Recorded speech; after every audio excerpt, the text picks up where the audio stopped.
Ayo, Foes. Siguro nagtataka kayo kung anong salita ang ginamit ko. Well, I'm sure hindi. Kasi ilang taon na rin ang nakaraan nang sumikat ang Jejemon. Alam niyo ba ng ating bansa ang text messaging capital of the world? At karamihan dito ay mga katulad kong kabataan, mga kabataang addict sa text. At dito na rin nagsimula ang word na Jejemon. Asa na ba talaga ang mga Jejemon na yan?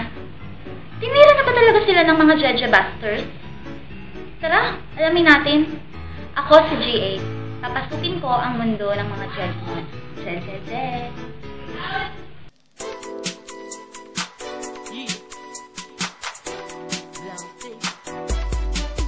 Jejemon, Jejemon. Jejemon, Jejemon. Jejemon, Jejemon.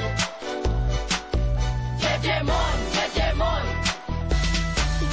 Hey yo, listen carefully. Makinig you muna to me. Ako'y may konting sasabihin sa Jejemon's identity. Jejemon, tawag sa person na may phone na pag nag-text ang kanyang message ay naku, so arte joke. Hirap tuloy itong marig. Kaya Jejebusters ay galit kasi bago mo mag-gets, analyze first is all you need. Ewan ko ba't may ganon, dumadami ng Jejemon. Sa sobrang hilig mong mag-text, baka dito kabilong. Kaya pag Anti-Jejemon ka ba or pro-Jejemon?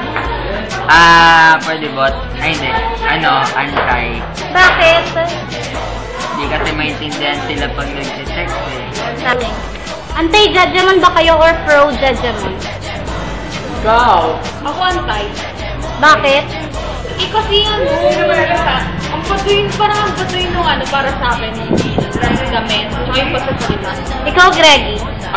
Ako hindi naman ako antay, sakto lang. Okay lang ako sa mga Jejemon kasi hindi naman nila pinapakailaman, hindi ko rin sila pinapakailaman. Tsaka, kanya-kanyang trip yan, kanya-kanyang perception ng buhay.